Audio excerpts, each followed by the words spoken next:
السلام عليكم ورحمة الله. كنتمنى أنكم تكونوا في أحسن الأحوال نزولا عند طلب العديد من الأخوات اللي طلبوا مني غريبة البهلة بأدق التفاصيل جد مبسطة للمبتدئات، كيفاش يجيك اللون موحد، كيفاش أنها تشقق لك والسر في أنها ما تبقاش تفتت معكم، كل شيء مفصل بالتدقيق.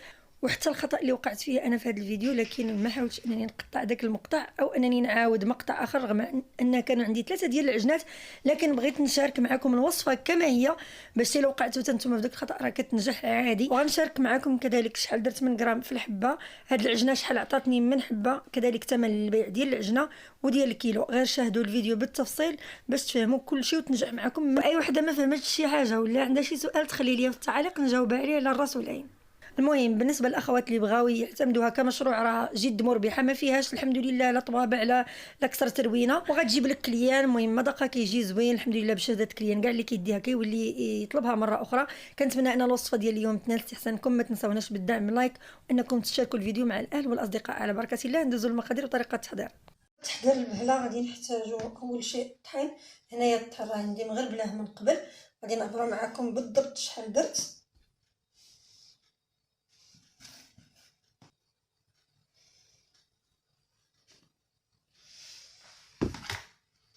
هنايا عندي كيلو، غادي نضيف عليه هذا الكاس ديال الدقيق اللي كنكون محمراه من قبل. هانتوما هذا كيبقى اختياري، اللي ما بغاش يضيفو ممكن انه ما يضيفوش، لكن هذا راه كيجيب اللون ديال غريبه موحده، كتجي لونها كله لون واحد ومحمر. هانتوما الاجمالي ديال اللي ضفت هو كيلو 100 غرام. المهم انا غادي نكمل هاد 100 غرام بواحد شويه ديال الدقيق محمر، يعني راه ما درتش فيها كيلو نيشان، درت كيلو و100 غرام، يعني كيلو كاس ديال العنب. وهنايا قبل ما نضيف الدقيق في القصريه غادي ندير عليه الججلان باش ماشي شي وحده تقول لك راه كنقصتي من الطحين عاد خدمتي به. المهم دائما انا الدقيق كنزيد هذا الكاس، باش مثلا كنت غنخدم الكيلو تهرست لك شي حبه تحرقت لك شي حبه كتلقايها احتياط. كذلك بالنسبه للعجنه كندير هذا الكاس زايد، حتى الا كانت زايده العجنه ماشي مشكل، بصحه وراحه مولاتها هانيه. وهنايا جبت القصريه اللي غادي ندير فيها المكونات، وضروري ما تخدموا في القصريه اولا شي حاجه كبيره اللي غادي تسهل عليكم انكم تدلكوا غريبه.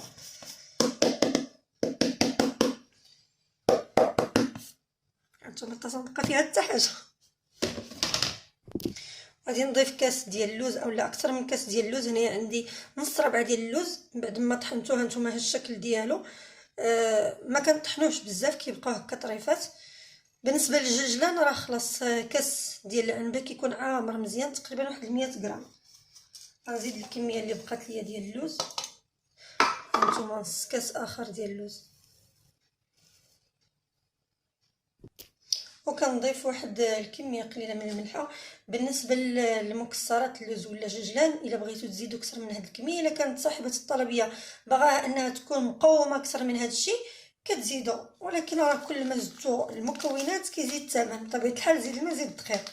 هنايا عندي 2 اكياس ديال سكر بنكهه الفاني وزن 8 غرام،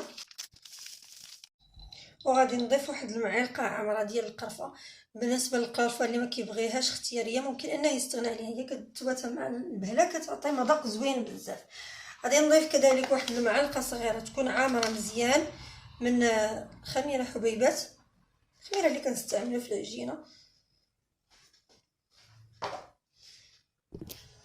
وغادي نضيفوا 4 ديال الخمارات ديال الحلوى من فئه 8 غرام،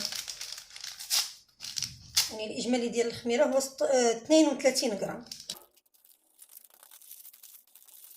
وهنايا من بعد ما كنديروا النواشف كاملين غادي ناخذ الزبده. عندي هنايا 250 غرام ديال الزبده، غادي نردها تذوب فوق النار. بالنسبه للزبده اللي كنستعملها انا هي هذه اطلس، ممكن تستعملوا لذه او لبونه او اي زبده بغيتو، اولا زبده من اصل الحيوانات ديال العبار، المهم اللي بغيتو كيبقى لكم الاختيار. هنايا غادي نرجع لهاد النواشف، غادي نخلطهم كاملين حتى غادي يندمجوا مع بعضياتهم. نقص شويه على هاد الزبده. من بعد ما كتذوب لينا الزبده ما تكونش سخونه، يعني الا درنا فيها هكا دينا نقدروا نستحملوا درجه الحراره ديالها. صافي غادي نضيفها على الدقيق اللي عندي وباقي المكونات.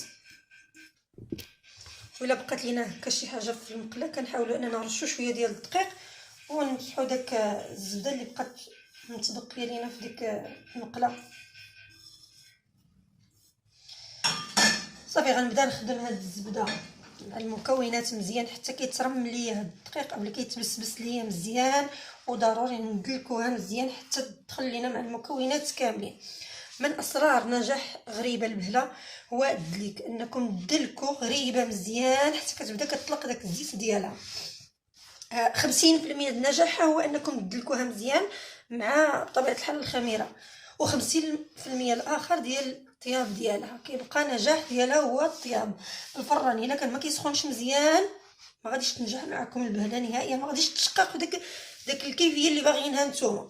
يعني سر التشقاق ديالها هو انكم اولا كتدلكوها مزيان حتى كتطلق الزيت، ما كتدخلوش فيها واحد الكميه ديال الزيت كثيره باش ما كتبقاش كتفتت غير بوحدها، وفي نفس الوقت كديروا الكميه ديال الخميره الكافيه ليها باش تشقق زائد الفران. يعني هادو كاملين الا دلكتيها ودرتي الخميره وكان الفران ما سخونش ما كيسخونش مزيان راه ما غاديش تشقق داك النتيجه اللي انت باغاها او اللي انت شتيها.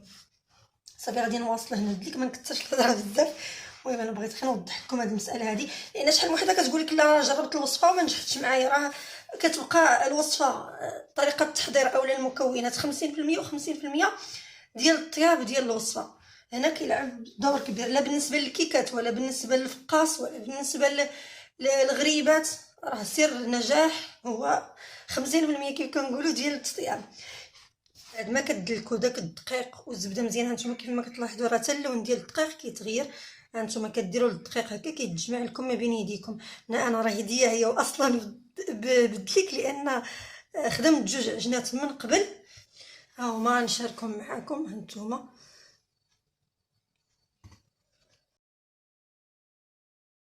صافي يديا مبقاوش كيستحملوا. هانتوما كنجي ندلك كنحس بالكفو كيحرقوني، ولكن راه ضروري الا بغينا نتيجه زوينه راه خص خدمه تكون زوينه. هانتوما الشكل ديالها. فهنايا هذه سر نجاحها هو انك تدلكي مزيان وانك ديري كميه الخميره كافيه، ثم الطياب ثم الطياب ثم الطياب. كنأكد عليها مليار مئة، الطياب ديال الفران هو نجاح كاع الوصفات. وهذه المرحله اللي غادي نضيف فيها الزيت، عندي هنايا 2 كيسان ديال الزيت بالعبار ديال كاس العنبه. الكاس اللي كيهز ليا 150 حتى 160 غرام. المهم كيف ما كتلاحظوا هنا الزيت كنبدا نضيف بالتدريج وانا كندلك مزيان.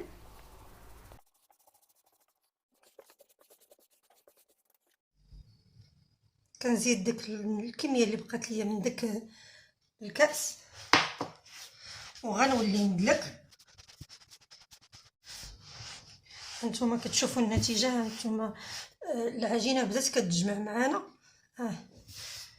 كل ما دلكتي كل ما كتبدا تطلق الزيت، كل ما دلكتي كل ما الدقيق كيتشرب بالزيت مزيان وما كيحتاجش انك تضيفي كميه كبيره بزاف ديال الزيت. بالنسبه للوز اللي ضفت في الاول راني حمرته من قبل في الفران وخليته برد شويه عاد طحنته. الجرجلان كذلك محمر واحد شويه عاد درته. المهم انا حاولت انني نشارك معكم الوصفه ادق التفاصيل. غادي نضيفوا الكاس الثاني اللي عندنا ديال الزيت هو هذا. غادي نبداو حتى هو كنضيفوه بالتدريج، ما غاديش نضيفوه كامل. نضيف وندلك مره اخرى.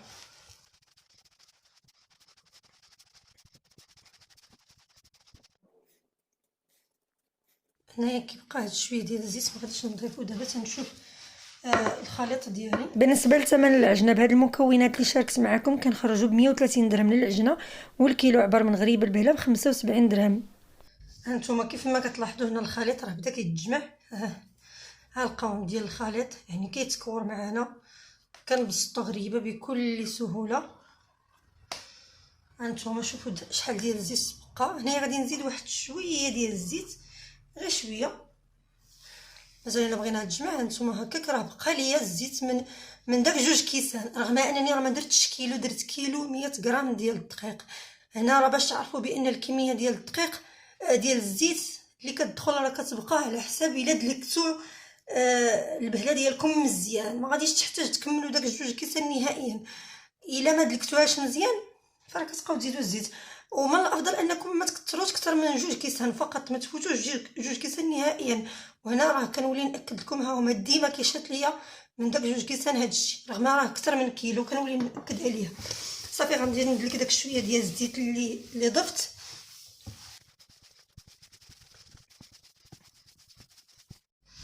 هانتوما ها القوام ديال العجينه كيف كتحصلوا عليها ملي كتضغطوا عليها هكا كتمشي معاكم في القزحه. ها كتحسوا بها انها كريميه. راه ماشي ان ضروري انها تجمع عليكم بحال عجينه الصابلي ولا، مجرد ما تجمعوا كرات بيديكم تلقاو بانها تجمعات مزيان. صافي راه هذاك هو القوام ديالها. ها هي جمعناها الحمد لله بفضل الله. وهذا الزيت راه هو باقي ما ضفتوش.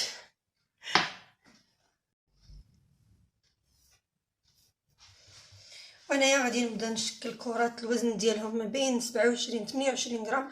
انا ما كنكبرهاش، ما كنوصلهاش ل 30 باش ما كتجيش كبير بزاف. وبعد المره مثلا الا كانت صاحبه الطلبيه باغاها غير في حدود 26 غرام، فراه اصغر شيء 26 غرام ما كتنزليش عليها. صافي هنايا غادي نبدا نعبر كيف سبق لي ذكرت 26 27 28 غرام. كنشكل هكا كرات ونضغط عليها هكا شويه ونبدا نحطها. في هذا الوقت هذا اللي كنكون كنشكل غريبه كنشعل الفران ونخليه كيسخن مزيان وانا كنشكل الغريبه ديالي. وهنايا راه بديت كنشكل غريبه وانا كنتفكر بانني ما ضفتش السنيده. فمنين ضقتها لقيت بصح بان كنشوف حدايا سنيده، ولكن راه اللي مفكره انني ما ضفتهاش. المهم غادي نحتاجوا لجوج كيسان ديال السنيده، وغنحاول انني نديرها ونولي نخدم مره اخرى. ما عندي ما ندير، الحمد لله انني تفكرتها في هذه المرحله ماشي حتى طيبتها. المهم بالنسبه للسنيده كنحتاج 2 كيسان ديال السنيده او كاس ونص على حسب الرغبه. اللي ما كيبغيش الحلاوه بزاف ممكن انه ينقص من سنيده. انا هذا الكاس الثاني راه ما عمرتوش مزيان، الكاس دائما العبار بكاس العنبه. صافي غادي نولي ندلك هذا الشيء ونخدم مزيان هاد السنيده مع المكونات مزيان. بالنسبه للسنيده اللي كنستعملو سنيده اللي كتكون رقيقه باش كتذوب لينا دغيا. يلا المهم خليكم مع الفيديو تنبغي نطيب بسلامه. من بعد ما خليت داك العجينه ديالي تقريبا واحد الساعه ديال المكانه، من بعد ما ضفت لها داك السنيده اللي كنت نسيت دلكتها وخليتها واحد الساعه المكانه، وليت عاوتاني رجعت ليها ودلكتها واحد شويه. صافي شكلتها هكا بشكل كرات كيف ما كتشاهدوا. غادي نديرها في الصينيه ديال الفرن، ممكن ديروها في هذه الصينيه هذه او ممكن ديروها في الفرن الصينيه ديال الفرن العاديه. صافي من بعد في هذه الاثناء راه الفران دايره سخن مزيان ويكون مجهد. اهم شيء هنا الفران يكون على درجه حرارته كيسخن لينا مزيان. صافي هنايا كنضغط عليها غير هكا واحد شويه باش كتشد بلاصتها مزيان ما تزلقش ليا، وغادي نديرها في الفران. هانتوما كما كتلاحظوا الفران راه سخون على اعلى درجه حراره. غادي نديرها تكون قريبه من الفوق. الا كنا دايرين فرن غازي تكون العافيه على الوجه ديالها ويكون على درجه حراره مجهده. هنايا راه ما مخدماش الفرفاره، غادي نسد عليها واحد شويه حتى تبدا شويه كتشقق ليا وعاد غادي نخدم الفرفاره. هنا بان ليا مجاجه بان غريبه بدات كتشقق واحد شويه، غادي نخدم المروحه. وهنايا كيف كتلاحظوا هانتوما تبارك الله ما شاء الله شقات كامله. ندير لكم في الضوء. صافي غادي نهبطها دابا لتحت، غادي نخليها تحمر ليا من تحت، ماشي ما تخليوهاش مده طويله، غير شويه حتى كتذهب لينا من تحت وكتزيد تحمر لينا واحد شويه من الفوق. صافي غادي نخرجوها. هنايا من بعد ما كنخرجوا اللاطه من الفران ما كنمسوهاش نهائيا، لان الا قصتوا الغريبه غادي تفتت لكم. خليوها حتى تبدا كتبرد شي شويه، تبدا غير كتدفى. مجرد ما انكم تقيسوها كتلقاوها ما يمكن تزعزعوها بلا ما تفتت. حاولوا تزعزعوها على بلاصتها شويه، ما تخليوهاش لاصقه في ديك البلاصه، حتى الا خليتوها حتى بردات تماما اللاطه كتولي تلصق عليها داك غريبه وما كتحيدش بسهوله. يعني باش تحيدوها دائما غير تبدا تبرد شويه، حركوا من بلايصهم شي شويه شويه وعاد خليها في اللاطه. وهذا الشكل النهائي ديال الغريبه اللي شاركت معكم. هانتوما تبارك الله ما شاء الله كلها جات هكا مشقه. بالنسبه للعدد اللي تحصلت عليه هو 81 حبه. عندي 4 ديال اللاطات كل لاطه كتهز ليا 24 حبه، واللاطه الاخيره كانوا فيها 9 ديال الحبات. هانتوما الشكل ديالها صراحه زوينه وغزاله، وكتبقى يعني مقرمشه، ما كتحسيش بها انها كتفرتت بزاف، لان كل ما قويتو الزيت بزاف كل ما كتجيكم كتفرتت. هانتوما العجنه الثانيه حتى هي نفس الشيء، العجنه الثالثه حتى هي كلها جات مشقه تبارك الله، كلها جات غزاله. كنتمنى ان الفيديو ديال اليوم ينال استحسانكم. الى لقاء اخر، السلام عليكم ورحمه الله.